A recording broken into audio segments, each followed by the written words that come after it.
Todo bantay pa rin ang mga otoridad sa paligid ng Senado habang isinasagawa ang impeachment trial ni Vice President Sara Duterte. At live mula sa Pasay City, may express report si Mobile Journal, Evan Tarinque. Evan, kamusta na ba ang seguridad dyan?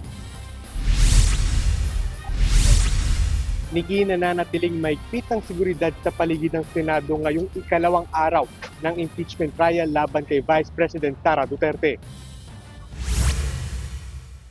Nananatili ang presensya ng mga pulis at iba pang law enforcement personnel sa loob at labas ng Senado bilang bahagi ng Comprehensive Security and Deployment Plan.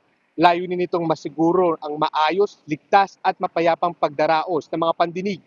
Ayon sa PNP, nagdagdag din sila ng CCTV cameras sa mga kritikal na bahagi ng Senate complex upang higit na mapalakas ang pagmamonitor. Patuloy din ginagamit ang Under Vehicle Inspection System o UVIS para iskan at suriin ang ilalim ng mga sasakyang papasok ng Senate compound. Nakahanda rin ang mga itinalagang rally area sa labas ng Senado kung saan paghihiwalayin ang mga pro at anti-impeachment group sa magkabilang bahagi ng Jokno Boulevard. Samantala, sarado ang Jokno Boulevard mula Seaside Boulevard hanggang Atang de la Rama Street tuwing alas 7 ng umaga hanggang alas 7 ng gabi simula Lunes hanggang Miyerkules. Macapagal Avenue naman ang itinalagang alternatong ruta para sa mga motorista.